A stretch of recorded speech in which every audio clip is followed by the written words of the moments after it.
Genèse, Exode plutôt, chapitre 33. Kutoka sura ya 33. Prenons le premier verset. J'ai lu au nom de Jésus-Christ. L'Éternel dit à Moïse, vois par d'ici, toi et le peuple, que tu as fait sortir du pays d'Égypte. Monte vers le pays que j'ai juré de donner à Abraham, à Isaac et à Jacob, en disant, je les donnerai à ta postérité. Moïse dit à l'Éternel, je suis au verset 12, Moïse dit à l'Éternel, voici, tu me dis, fais monter ce peuple et tu ne me fais pas connaître qui tu enverras avec moi. Cependant, tu as dit, je te connais par ton nom et tu as trouvé grâce à mes yeux. Maintenant, si j'ai trouvé grâce à tes yeux, fais-moi connaître tes voies. Alors je te connaîtrai et je trouverai encore grâce à tes yeux. Considère que cette nation est ton peuple. L'Éternel répondit, je suis au verset 14, l'Éternel répondit, je marcherai moi-même avec toi et je te donnerai du repos. Moïse lui dit, verset 15, si tu ne marches pas toi-même avec nous, ne nous fais point partir d'ici. 16. Comment sera-t-il donc certain que j'ai trouvé grâce à tes yeux, mais ton peuple, à tes yeux, excusez-moi, moi et ton peuple, ne sera-ce pas quand tu marcheras avec nous et quand nous serons distingués, moi et ton peuple, de tous ces peuples qui sont sur la face de la terre. L'Éternel dit à Moïse, je ferai ce que tu m'as demandé, car tu as trouvé grâce à mes yeux et je te connais par ton nom. Moïse dit, fais-moi voir ta cabote. L'Éternel répondit, je ferai passer devant toi toute ma bonté et je proclamerai devant toi le nom de l'Éternel. Je fais grâce à qui je fais grâce et miséricorde à qui je fais miséricorde. L'Éternel dit, tu ne pourras pas voir ma face, car l'homme ne peut me voir et vivre. L'Éternel dit, voici voici un lieu près de moi. Tu te tiendras sur le rocher. Quand ma cabote passera, je te mettrai dans un creux du rocher et je te couvrirai de ma main jusqu'à ce que j'ai passé. Amen. On acclame le Seigneur.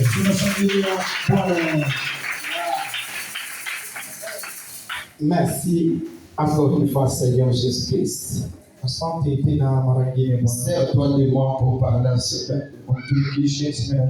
Ce n'est pas de l'expérience, mais je m'appuie sur ta grâce. Au nom de Jésus. Amen. Dieu le bénisse. Amen. Ici, on parle d'un thème très important qui parle de capote.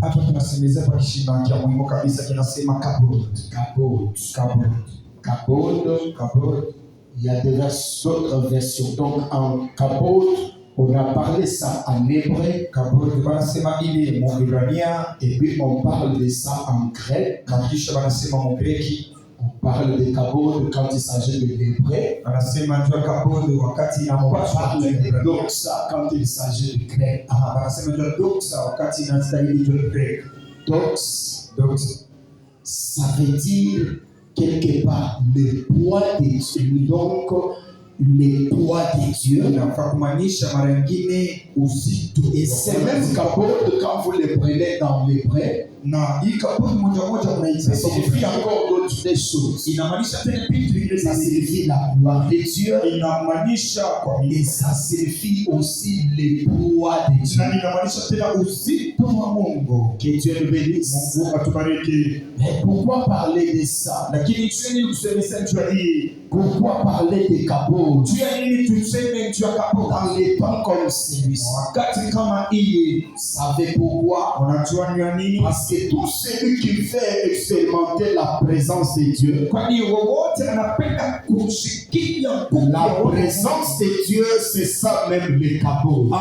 Uwepo wapo wa Mungu kwenye kapoti. Elle se révèle dans les capots. Iko kifungula wala kifungula. La présence de Dieu est révélée dans la gloire de Dieu. Wapo Mungu inatambulikaka ni utukufu wa Mungu. Lorsqu'on vit cela, Wakati tunaiona, lorsqu'on expérimente cela, wakati tunaishi ile, on va découvrir la toute-puissance de Dieu, car personne ne peut voir la toute-puissance de Dieu s'il n'y a pas capot. na njo tutaenda kufungula uwezo wote wa Mungu, kwa sababu Mungu hawezi kuona uwezo wote wa Mungu bila kapoti. Ici, c'est une histoire, peut-être vous le connaissez bien. Hapa ni halisi wala historia, saa zingine mnaijua. Moïse et les enfants d'Israël, Musa na watoto wa Israeli ils se sont méconnus devant Dieu.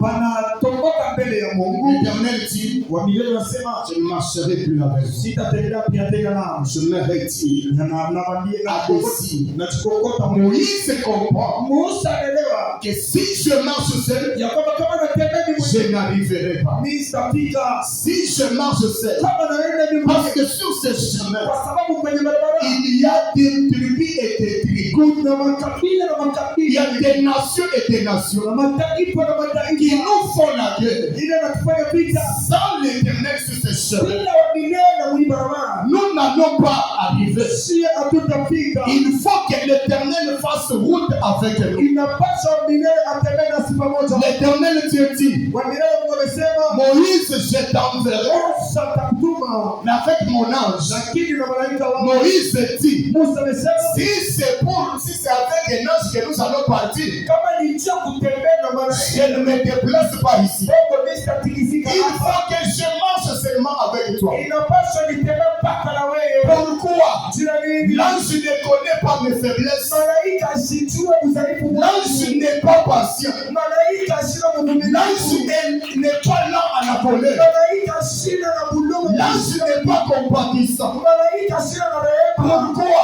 Jina nini? Pas parce que l'ange est mauvais, Haina tu malaika iko mais mbaya. parce que l'ange est un messager. Lakini tu malaika ni Un mtume. messager ne peut jamais changer ta vie. Wakati mpeleka mtume Car un messager ne doit faire que ce qu'on lui a dit. mtume anaweza kufanya pale kile wanamwambia. Si l'Éternel dit va tuer, Kama milele mwambie wewe ukauwe. même si on demandait comment, Hata wanalomba je, l'ange ne va pas intervenir. malaika satetea. Parce que l'ange parle que ce qu'on lui a dit. Kwa sababu malaika iko na sema vile wanamwambia. Moïse, sachant cela, Musa na mwenye kujua il dit à Israël, il dit à Dieu, anamwambia Mungu, nous ne partirons pas avec un ange. si tutaenda na malaika, Nous voulons partir avec toi. si tunapenda kwenda nawe. L'Éternel Dieu dit, Kwa vile Mungu anasema, il dit oui. anasema ndio. Maintenant, Na hapa sasa moi-même je marcherai avec toi. mimi mwenyewe nitatembea na wewe. Moïse ne s'arrête pas là. Musa sisimamie pale. Je parle à quelqu'un. Ninaambia mtu, Si vous voulez arriver, kama unapenda vous voulez faire de grandes choses, unapenda kufanya vitu kubwa, il faut marcher avec les dieux de ses serviteurs. amina, inapaswa kumtembea na Mungu wa watumishi yake, Les dieux de son serviteur. Mungu wa mtumishi wake, Parce que dans la vie de chaque enfant de Dieu, kwa sababu maisha kila il y a mtu toujours un homme que Dieu place, Mungu pata mtu mwenye pesa, vouloir ou pas, upenda c'est ukataka. cet homme-là qui a la clé de ta bénédiction. Ni yule mtu chako na funguo ya baraka yako. Que Dieu nous bénisse. Mungu atubariki. Dieu a dit, Mungu anasema depuis le temps de Moïse, tangu wakati ya j'ai Musa parlé avec l'homme face à face. ilikuwa nasema na mtu uso Mais kwa uso. désormais, Sasa hapa je ne parlais des hommes, je ne parlais qu'avec les hommes, à travers les prophètes. nilianza kusema na watu kupitia C'est manabii, à travers les prophètes, ni kupitia manabii où mes serviteurs, na wale que watumishi je parlerai aux gens. na ndio taanza kusema na watu. Et pourquoi Jésus, quand il vient, Ndio maana wakati Yesu il anakuja dit ceci, anasema hivi, c'est lui qui vous reçoit, ule atanipokea mais reçoit. ananipokea Que nami. le Seigneur nous bénisse. Bwana atubariki. Maintenant, Moïse, sachant cela, Na sasa Musa mwenye kujua hili il dit ceci, anasema hivi, Voici, tu me dis d'aller. Mais tu ne me dis pas avec qui nous allons partir. Et là, Moïse dit, si tu as décidé de partir avec toi, fais-moi voir les capots. Fais-moi voir les capots. Je vais vivre les capots. Ta gloire m'accompagne. Je dois voir cela. L'Éternel répond à Moïse. Il dit, je ferai passer devant toi toute ma bonté. C'est-à-dire, dans la première phrase, les capots, c'est aussi la bonté de l'Éternel. La bonté de l'Éternel. Il dit, je ferai passer devant toi toute ma bonté. Et je proclamerai le nom de l'Éternel. Quand tu marches, tu commences à partir. Comme tu as décidé que je parte avec toi, j'accepte de marcher avec toi. Je serai devant toi. Et je proclamerai le nom de l'Éternel. Si vous voulez vivre les capots, sachez très bien que les capots, c'est l'Éternel qui proclame son nom devant toi. Tu ne peux pas être devant. Tu dois être derrière les capots. Il faut que les capots de lui-même te fassent entrer en elle. Je vais t'expliquer. Écoutez ce qui se passe. Je passerai devant toi. Je proclamerai le nom de l'Éternel. Baloshi bakwani batakuja. Vita itasimama. Devant toi, il n'y aura personne d'autre. Devant toi, c'est le nom de l'Éternel. L'Éternel veut dire le Dieu qui était, le Dieu qui est, et le Dieu qui sera. Un Dieu éternel qui n'a pas le début, qui n'a pas sa fin. Il est devant toi. Il marche devant toi. Il y aura des dieux qui viendront. Ces dieux-là ont le commencement. Ces dieux-là ont la fin.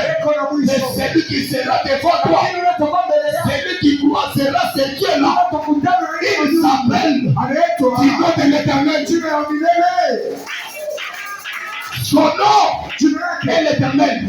Pourquoi l'Éternel? Pour rappeler aux nations que souvenez-vous que Pharaon, malgré son armée, malgré sa petitesse, malgré sa grande puissance, parce que la grande puissance dans le temps d'Israël, dans le temps de Moïse, la grande puissance n'était pas les États-Unis. La grande puissance mondiale, c'était l'Égypte. Et l'Égypte était dirigée par Pharaon. Et c'était l'Égypte qui détenait la grande armée de la terre. Malgré sa petitesse, malgré tout ce qu'il, la façon dont il s'imposait, l'Éternel Dieu a mis fin à l'agissement de son cœur. Il a mis fin à sa petitesse. Le Dieu qui s'appelle l'Éternel, c'est celui qui est capable de frayer le chemin sur le chemin. Le Dieu qu'on appelle l'Éternel, c'est celui qui est capable de rendre la mer qui était amère, rendre cette eau pure. C'est l'Éternel là qui a fait tomber au roi des Bassans, qui a fait tomber tous les rois de la terre qui venaient, Ézéchiel et tous les autres rois. C'est l'Éternel là qui a fait tomber Jéricho. Parce que Jéricho était barricadé et fermé. Au nom de l'Éternel, le mur de Jéricho s'était effondré et était tombé. Au nom de l'Éternel, je vais t'expliquer quelque chose. Laissez-moi d'abord marcher comme ça. Écoutez un bien-aimé. Et là, c'est l'Éternel là qui dit, je passerai devant toi et je proclamerai le nom de l'Éternel. Cela veut dire quoi? Quel que soit les démons, la sorcellerie qui passera devant toi, ne décroisera pas toi, ne croisera l'Éternel. Et la concept de la Sabbath, amwenda mama ulozimuli wakusuku ewachendele kumutu kwazambio kandi kutubikireni kukola kutikutana ufuku kukola kutikabwe kushikapo wachendele il passera devant toi. Oh mon Dieu, ne crains pas. Sois mutu aibisiyo et je serai devant toi. Tous ceux qui viendront, tous les dangers qui viendront, croiseront celui qui est devant toi. Yokopanga note parce qu'il sera devant.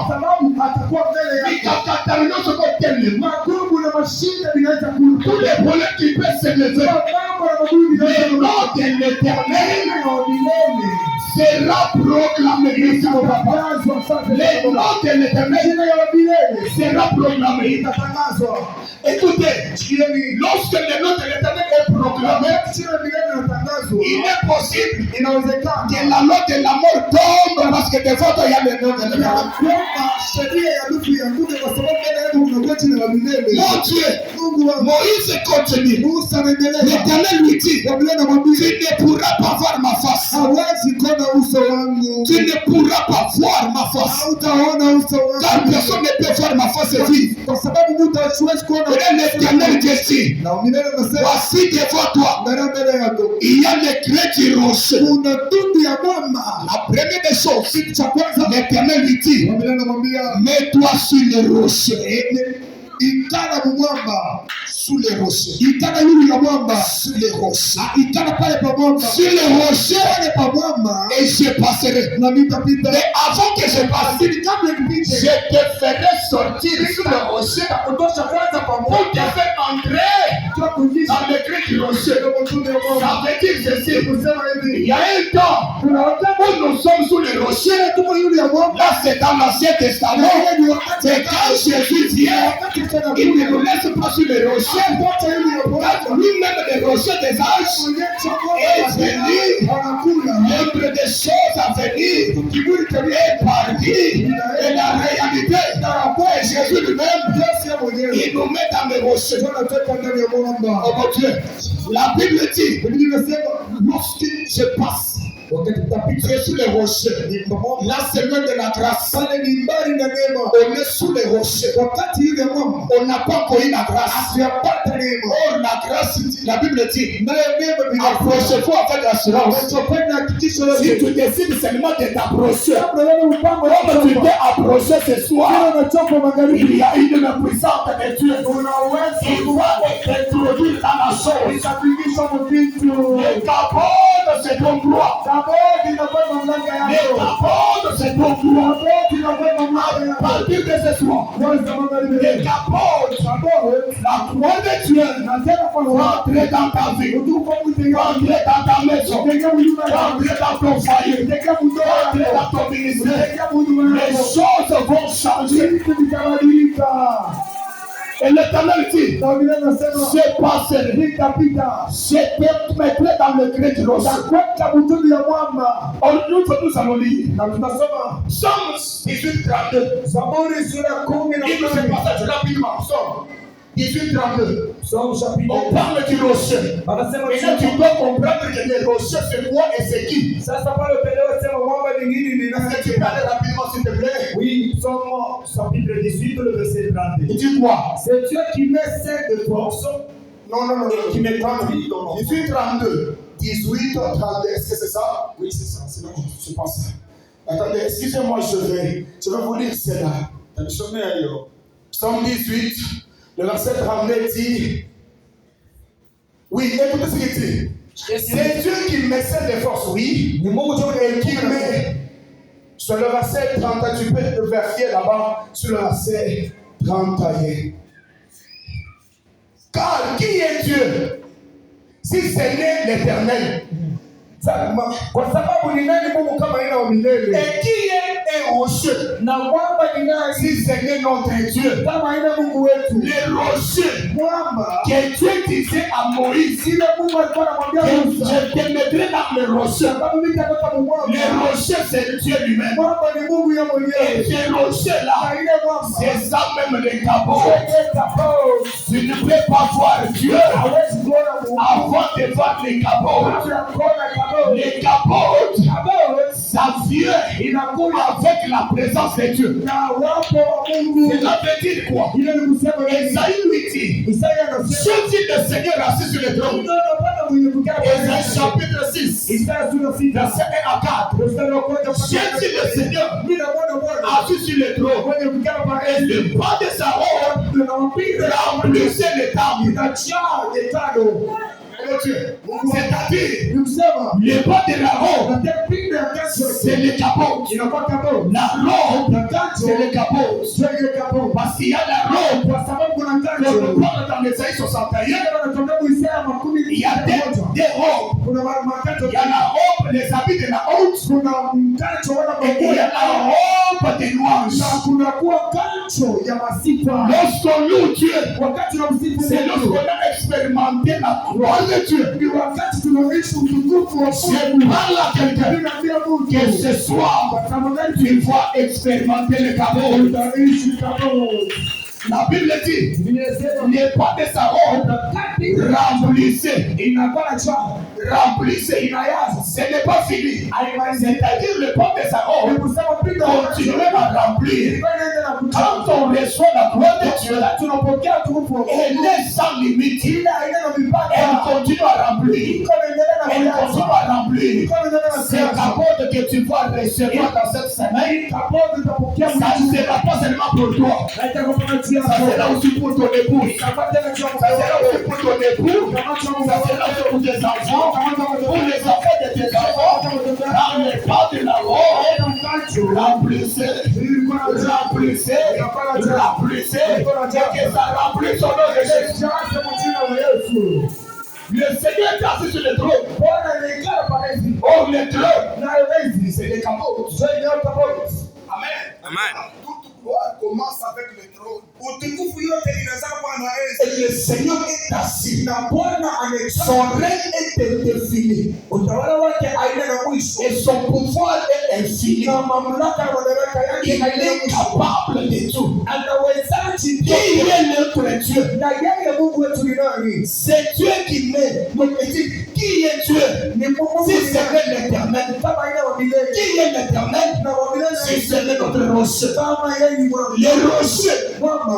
D'abord, nous avons entré par la terre. D'abord, pour que tu comprennes, les rochers symbolisent, selon les ancêtres, selon les gens de ce monde, les rochers c'est la force.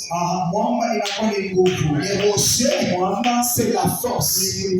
Quand on dit qui est l'Éternel, si c'est notre Dieu, qui est notre Dieu, si c'est notre rocher, c'est-à-dire la force que tu auras, ça vient du capot.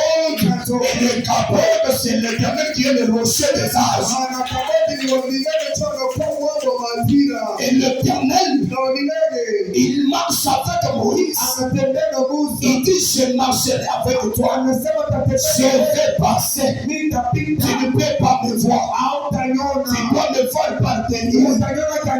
Pourquoi me voir par derrière? Parce que Dieu n'a jamais voulu que l'homme soit devant lui.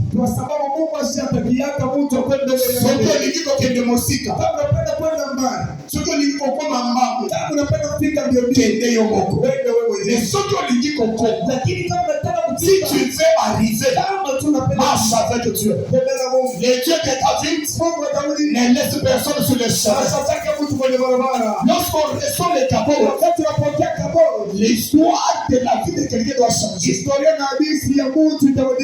L'histoire de la vie de quelqu'un doit être transformée. La vie de la personne ne reste pas la même.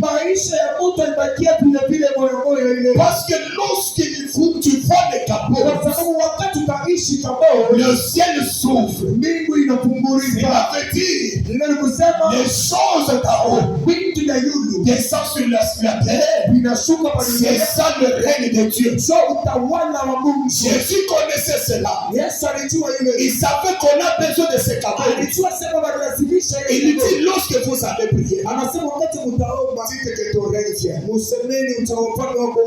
que ton nom soit sanctifié. Qu'est-ce que cela veut dire?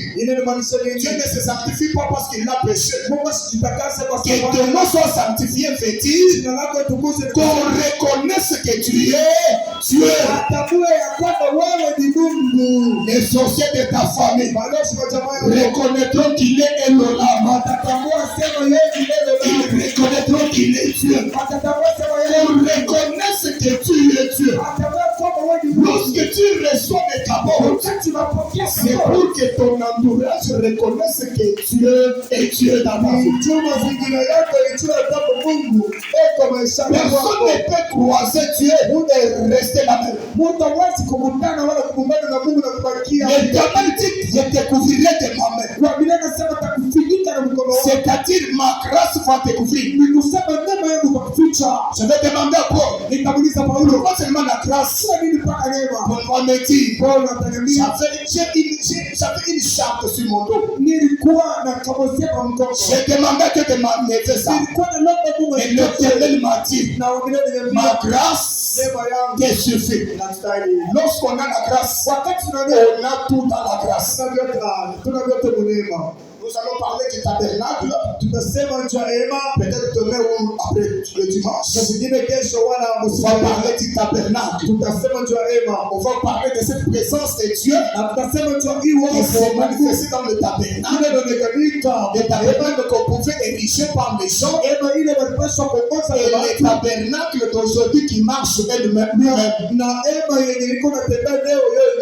Il y a le tabernacle qui marche, qui était portable. Lorsqu'Israël campait, on érigeait le tabernacle. Et lorsqu'il marchait, il fallait démonter la tente. Et il y a un véritable tabernacle au milieu de nos jours. Et aujourd'hui, c'est les roches. C'est l'Éternel qui proclame. Est-ce que vous avez compris cela? Moïse n'a pas demandé le rocher. Moïse n'a pas demandé la main de Dieu. Moïse a demandé que les capotes. Si j'ai trouvé grâce à Dieu, c'est ce qu'il a demandé. Et Dieu lui dit, oui, tu as demandé. Je passerai devant toi. La première des choses qui montre qu'il y a des capotes dans ta vie, c'est la présence de Dieu que tu constates dans ta vie. Amen. La présence de Dieu. Lorsqu'il n'y a plus de présence de Dieu, il n'y a pas de capot. Dans l'église, il doit y avoir la présence de Dieu. Comme quand je suis entré en ce lieu, j'ai senti Dieu. Il est là. Oh, je t'assure qu'il est là. Si toi tu ne savais pas, quand moi je suis entré, j'ai senti Dieu. Et je le sens encore en ce lieu. Et Dieu est là pour changer ta vie.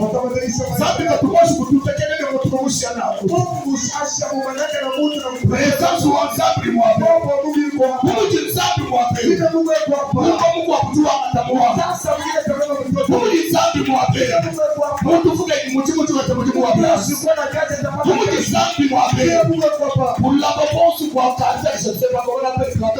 Que Dieu nous donne la possession de ces quartiers.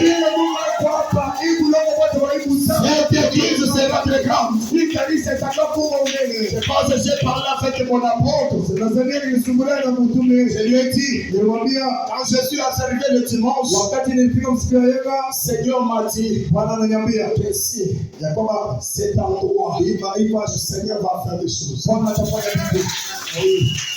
Pas seulement parce que c'est stratégique, mais c'est parce que l'homme de Dieu a amené son Dieu en ciel. Le Dieu de l'apôtre David ne fait pas des choses dans la petitesse. Et le Dieu de l'apôtre David amène les choses dans la grandeur. Le premier signe qu'il y a de Kabou, c'est la présence de Dieu. C'est ce que Dieu dit à Moïse. Je proclamerai jina cha wachendo jina ya milele sabuti ke ibanilu Mungu sabuti ke wena makani wena Mungu sabuti pe lampata basika na kuita bali yote nzao Mungu mwenye banashaka na banapita kuichika sawa sabu mwenye yoko wa Musa waka bila yosi ya kani Mungu mwenye nyoka ya Musa imete ya Farao sabu ni capacité Mungu mwenye alikuwa anaweza kuanga kwa Mungu mshakapasika maji ayushikile mwaba utosi wanisikie kwa hata shurte anapasuna yote Israël avec Israël et tout pour le laisser je suis l'Éternel nataka kuniambia after the sacrificateur kumbagia bakowani bakoni mshikamaka bebe sanduku pamoja kumbeba kwa journée lorsqu'il pose le pied les journées vont se séparer la séparation des journées ne vient pas seulement des pieds de sacrificateur d'abord il y a les cabots les poids de l'âge on lâche représenter la gloire de Dieu, représenter le cabot, représenter la présence de Dieu. C'est ce que l'ange représente. L'ange sur les épaules, les poids de l'ange, les pieds des sacrificateurs. Tu m'as appelé mon petit Noël. Ça doit ta vie. Oui, tu l'apôtres David. Ça a sauvé le vie et tout le monde. C'est pourquoi la Bible dit. Avec Dieu, nous ferons les exploits. C'est le poids de Dieu avec son serviteur qui ont fait les exploits. Donne-moi une amen.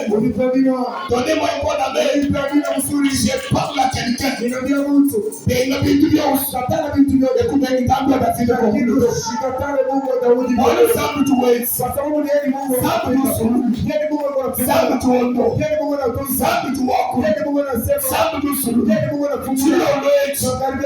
est capable d'opérer dans ta vie.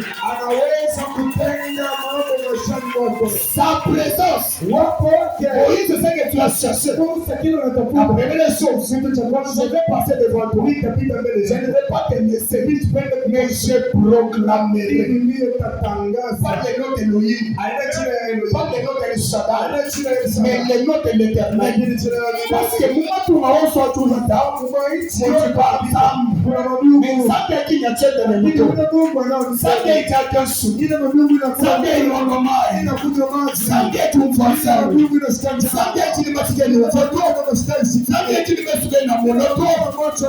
C'est l'option chapitre 115. À partir du couplet 5.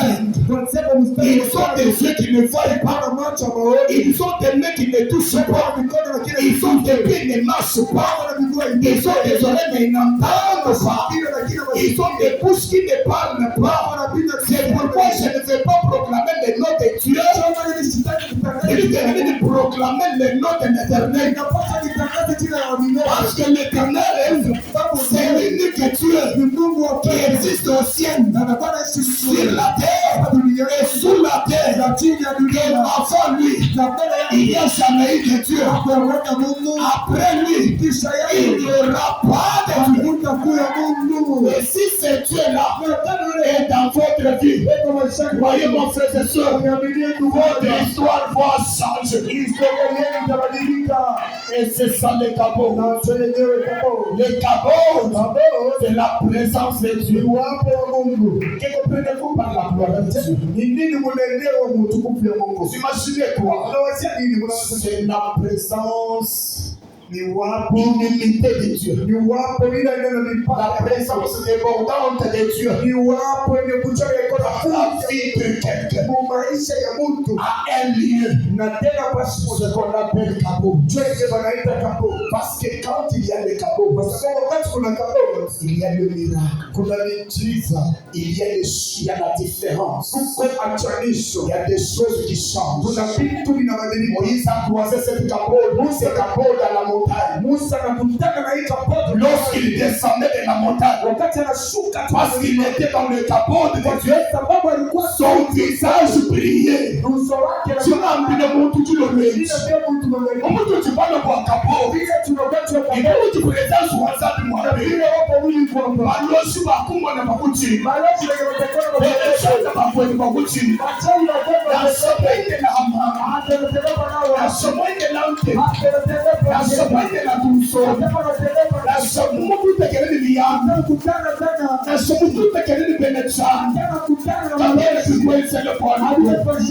Avant que tu arrives à ces lieux, ces choses vont laisser la place.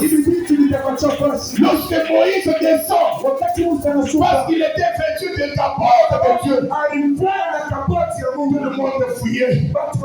C'est Moïse, nous n'arrivons pas à te regarder en face. Parce qu'on ne peut jamais regarder Dieu en face. Même quand Moïse est descendu, personne ne pouvait lui regarder en face. Vous savez pourquoi? Parce que c'est lui qui croise Dieu devient Dieu. C'est lui qui croise Dieu. Lorsqu'il entre dans les cabots, il devient Dieu. Ici, on n'a pas compris. Dieu dit à Moïse, pas Moïse, je te fais Dieu pour Pharaon. Pas Dieu à ministre, mais Dieu à majesté. Pourquoi? Parce que les cabots, c'est Dieu. Il était sur Moïse et il était à Moïse. C'est pourquoi c'est lui qui opérait. Ce n'est pas Moïse, c'est le cabot. Là où il y a des cabots, un serpent peut engloutir d'autres serpents. Là où il y a le serpent, même s'il y a le serpent féminin sur la terre, il morde les gens et tue les gens. Le serpent de l'œuf peut se réveiller. Il suffit seulement de lui regarder. Et même s'il s'agit de la mort ne ferait rien parce que les cabots te couvrent. Je parle à quelqu'un ce soir. Parce que je vais citer. Écoutez, je parle à quelqu'un ce soir. Que si tu crois cette Dieu, ton histoire va changer. Ça, c'est la première chose que j'ai parlé. Il faut qu'on s'appelle la présence de Dieu. La deuxième des choses, il y a la recommandation de Dieu. Dieu va te placer là où il veut. Et tu dois accepter d'être là où Dieu veut que tu sois. Je n'ai pas besoin de ton avis.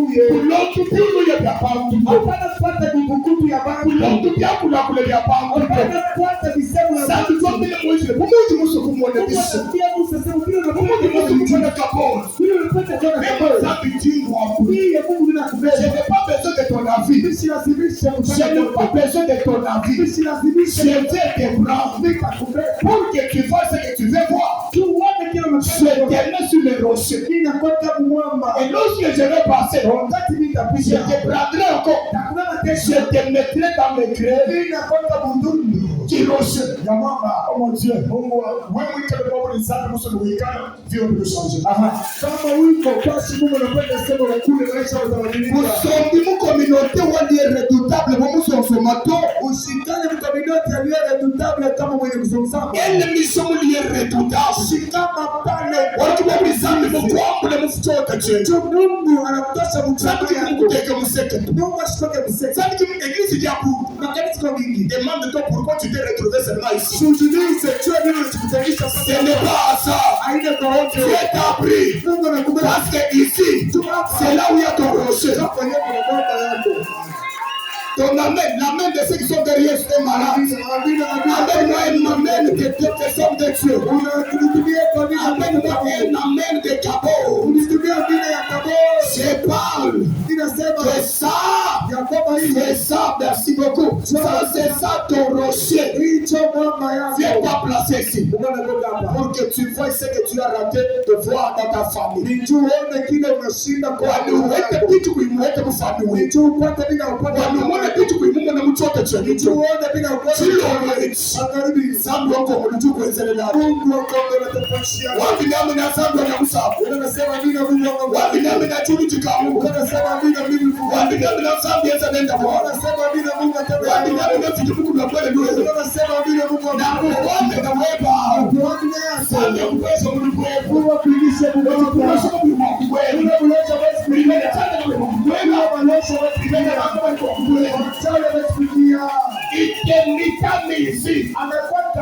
que tu vois les capots. Na kuku mfupi tupatu pakula. Sasa usipate vile watu wako nasema. Na kuku longo kuikeni musomba. Na afeti d'autres objectifs comme et musomba objectif wani umone chikisabu musomba umo. Na pale ushikana na mashamba ile. Intana na shamba ya kusema. Asi etabu placé au-dessus du rocher. Kwa sababu anakweka. Maintenant comme il passe dans les capots. Sasa na vile kuna pia Dieu de David va te mettre dans les grès du rocher. Na Mungu wataunda kurudisha mtumbi ya Mungu.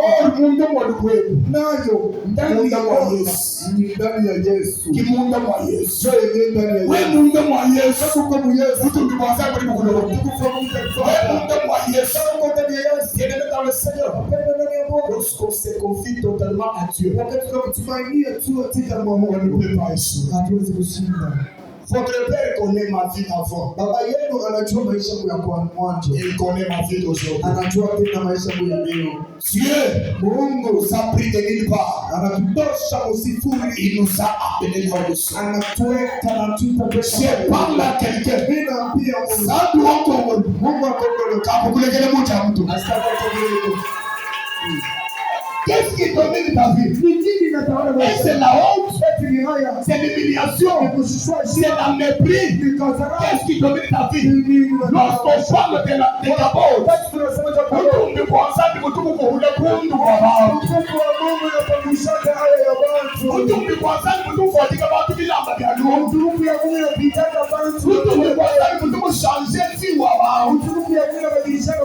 Seigneur, je te demande que les hommes et les femmes qui sont ici puissent expérimenter ta gloire ce soir, puissent expérimenter les capots de ce soir, puissent expérimenter les capots de ce soir, puissent expérimenter les capots de ce soir, puissent expérimenter les capots de ce soir.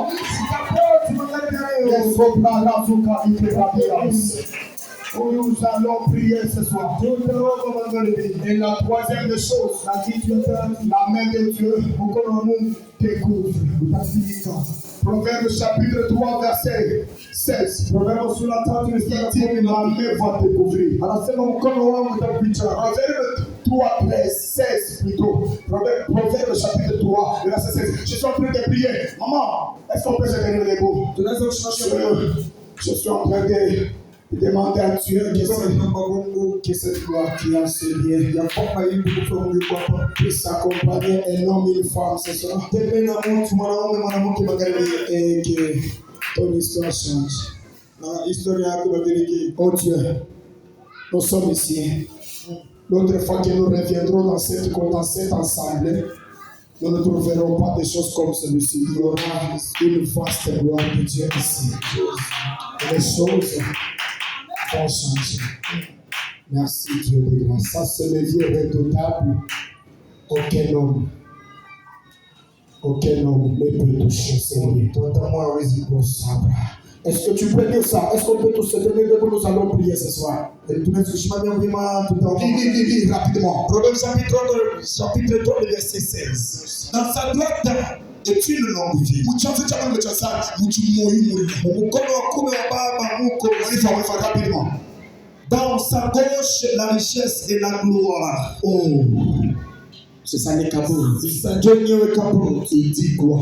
Anasema nini? Je te mets dans le gré du rocher. Nitakuweka motulia Et je te couvre par ma main. ninakufunika na mkono wangu. Dans sa main là, Mkono il y a une longue vie. mko maisha mrefu. C'est-à-dire toi qui es ici. Nikusema wewe kwa Parce que c'est le cabot. kwa sababu tu Je te proclame mimi nataka que tu ne mourras pas malgré que tu cherches ta mort. ya kwamba hautakufa ingawa Tu ne mourras pas parce que dans la main droite de Dieu, il y a une longue vie. hautakufa tu mkono wa kume wa Mungu. Tu ne mourras pas, même si tu as rêvé ça, Hautakufa hata ulilota même si tu as vu ça dans le songe. hata uliona ile mtoto. Personne t'a dit que tu vas mourir. Hata wanakuambia Tu ne mourras pas au nom de Jésus. utakufa mjina la Yesu. Tu ne mourras pas au nom de Jésus. Utakufa mjina la Les Yesu. enfants ne mourront pas. Watakana watakufa hapana. Et dans sa main gauche, Na mkono wake wa kushoto Mungu tukufu inanajua Mungu c'est-à-dire il y a la richesse et son bagage. je déclare Ninataka que c'est des mains de Dieu. ya kama cha Mungu Que c'est des mains de Dieu. ile mikono ya C'est des mains de Dieu. na hii mikono mbili ya Mungu Commence à verser ce qu'il y a ce soir. yache kuweka vitu mikono yako. Commence à verser la longévité dans cette église. Anza kuweka maisha mrefu ndani ya kanisa. Que cette main de Dieu commence à verser la longévité. Simu mikono ya Mungu yache kuweka maisha mrefu La richesse dans cette église. utajiri ndani ya kanisa. Et toi qui m'entends ce soir, Na wewe mwenye unashikia tu magari vas recevoir ces cadeaux. utapokea hiyo kwa kwa magari. Élève tes mains. Hiyo mikono yako Sois seulement consacré. ujipinde tu. La première des choses, Kitu ya kwanza il faut que la présence de Dieu